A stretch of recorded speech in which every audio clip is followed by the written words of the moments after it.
Hello ladies and gentlemen, and welcome back to the channel. I am Starco Gaming and we are back with another Dragon Champion video, guys. Today we're gonna talk about the best and the worst defenders in Dragon Champion. We're gonna explain why we put each defenders in the rank we put them. By the way, guys, you can translate defenders for tank characters if you are more familiar with the tank version of the name. But before we get into this list, guys, if you are level 15 or below, make sure to use the promo code STARCO to get $10 worth of freebies.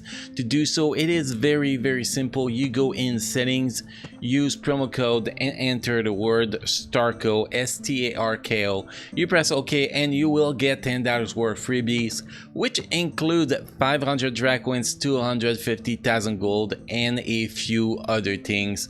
Very useful early on in the game to help you progress as fast as possible in the first few levels, definitely.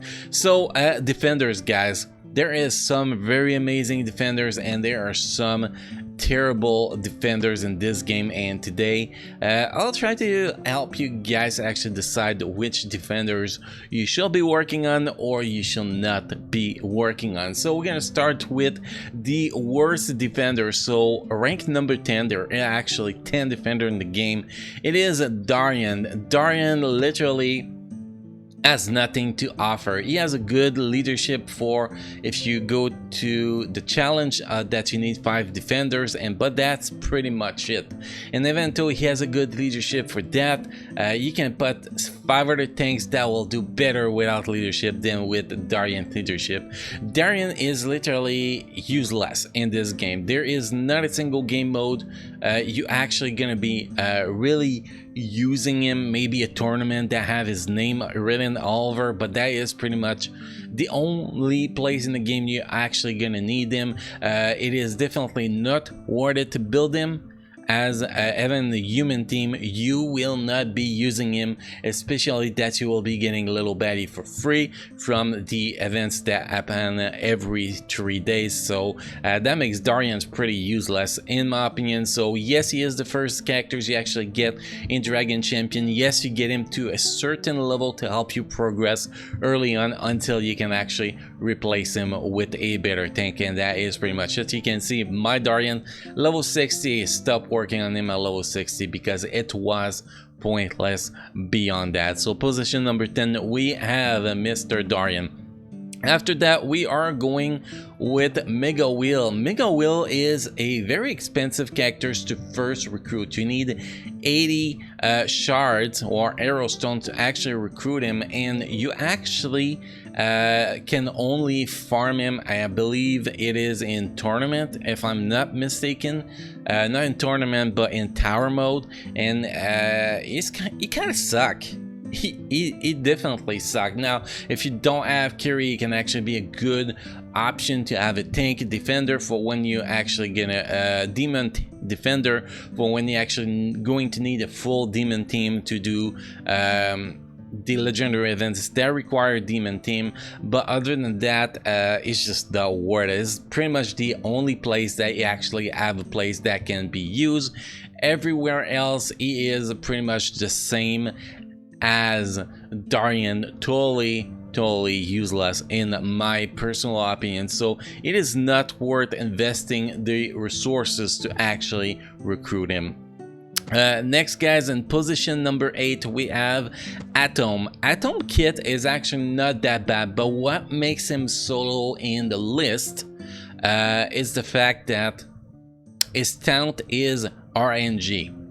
His talent is not guaranteed. Every turn you have 70% chance to activate the talent, so you never know when the talent's gonna activate. You never know.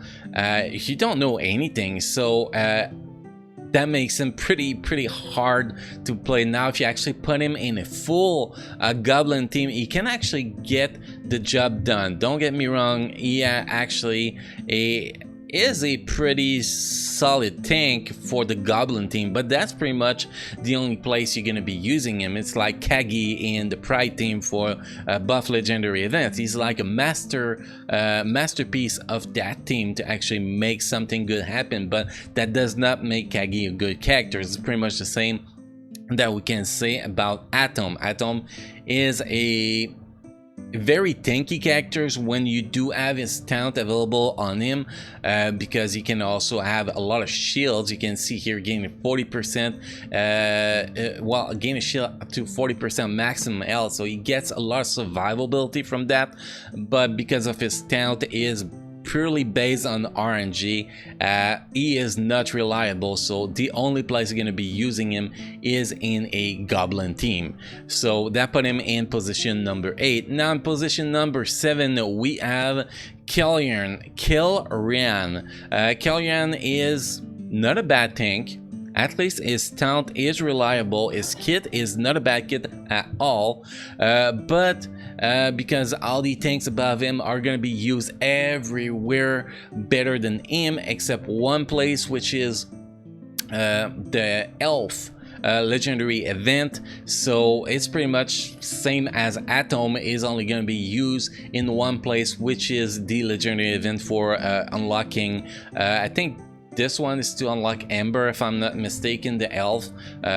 Sorry if I'm mistaken here, guys. But yes, that is the only place you're actually going to be using him, because other than that,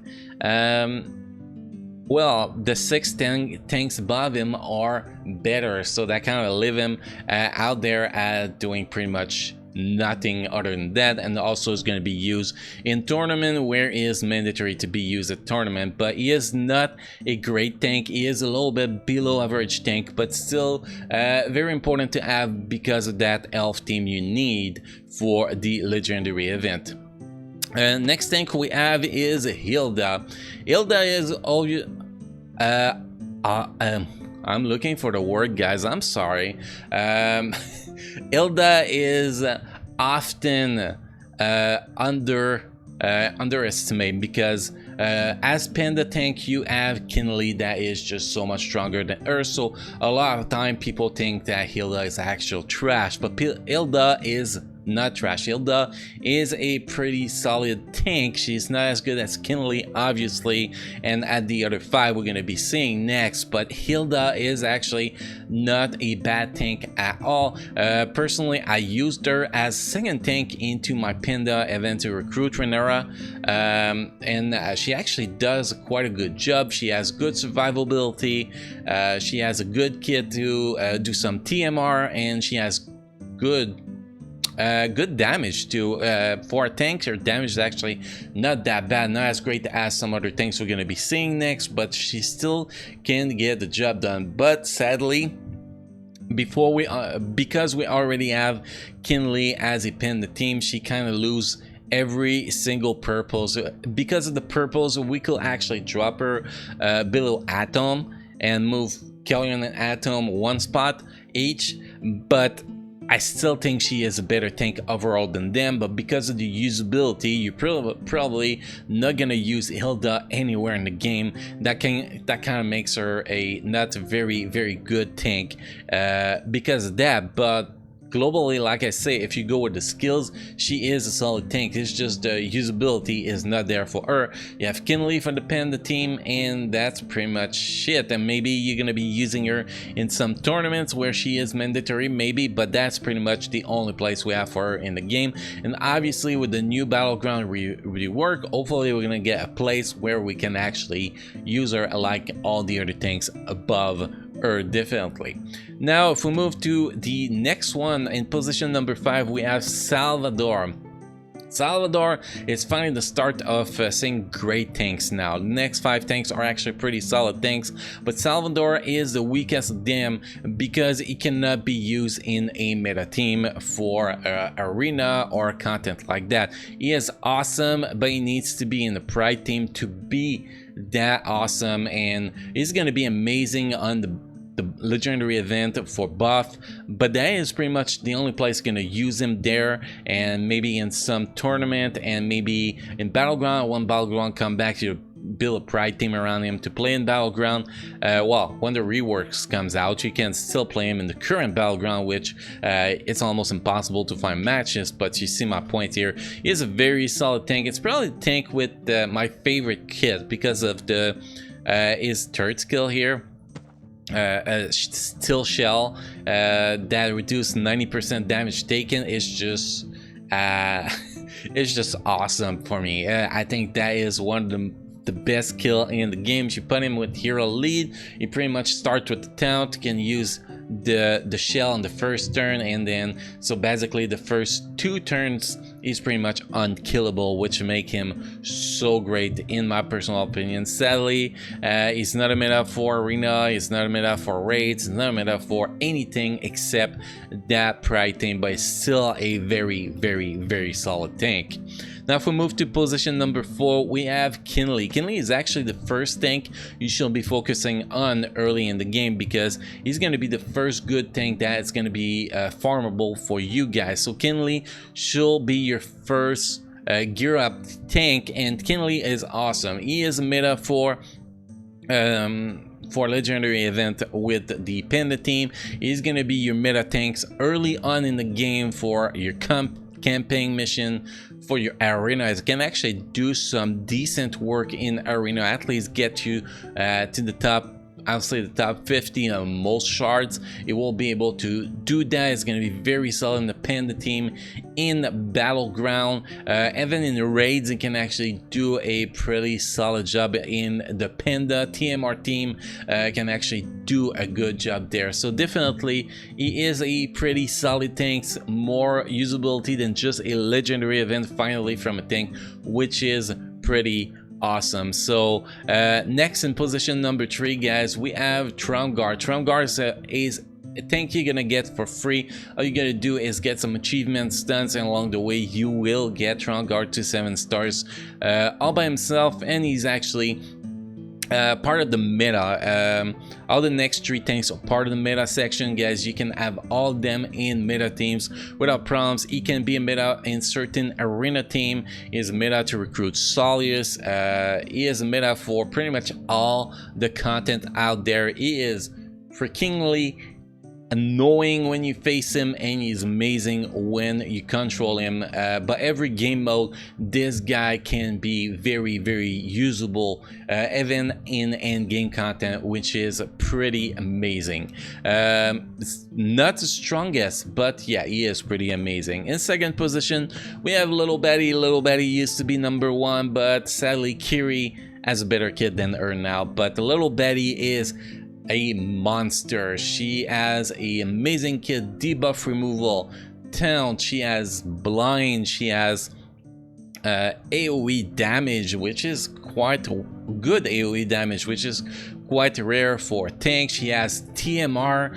TMR, by the way, for people wondering, it is turn meter reduction. So she just has every single thing in her kit, and she can actually take a punch. Seriously, take a punch. She is still a top meta in arena, tower, raid, everywhere in the game. She is still a top meta, definitely even higher than Guard. So she is one of the most important things to have, and also she will help you unlock more Doom. You need Little Betty to unlock more Doom. I don't think that Darian will be able to do the job for that. Definitely not. And you get her for free every time you have events. The 3 days events, you will get a few shards for her. So it's really fast to actually get her to 7 stars. Normally she should maybe be your second or third tanks that you're gonna get to 7 stars really early in the game. So it is pretty awesome. Also awesome that 2 of the tanks that are in the top 3 are actually you get the shards for free every day or every 3 days, which is pretty awesome, my personal opinion. And next in first position we have Kiri. Kiri is just a total monster, especially under buff leadership or slinger leadership. Kiri is just freaking killable. If you have a team well built around Kiri, in the arena. You're gonna be stuck if you face a Kiri that is in defense. You're gonna be stuck with Kiri being having the taunt most of the time, like 90% of the time, and you will not be able to actually kill her, or by the time you're ready to finish to kill her, well, your whole team is actually dead. So Kiri is a total monster, definitely the #1 tank in the game, built in the proper team. She is the best tank in arena. She has TMR too, so she is one of the best tank for raid and in battleground, tournament, tower mode. She is just a monster. So Kiri make it to the first position just because of that TMR demon team. Is just crazy what you can do with that, with either buff lead for the TMR or slinger lead for gaining turn meter as fast as possible. So this is my top 10 list, guys. If we do a recap, we have in position 10 Darian, 9 Megawill, 8 Atom, 7 Kellyanne, 6 Hilda, 5 Salvador, 4 Kinley, 3 Trumgar, 2 Little Betty, and first position we have Kiri. And for people wondering how you get those Little Betty shards, it's here. You can see every single event will have 1, 2, 3, 4, 5, 6, 7, 8, 9, 10 shards. So every 3 days you get 10 shards for Little Betty. So it is very, very, very easy to farm her, and you will get her very, very fast. So I want to know if you guys agree, disagree, if you have different ranking for tanks from worst to best. Make sure to share that in the comment section down below. Follow you guys enjoyed this video. Don't forget to drop a sub on the channel to stay up to date with all the content we release, guys. Hopefully you enjoyed this video, and I will see you guys in the next video. Thank you.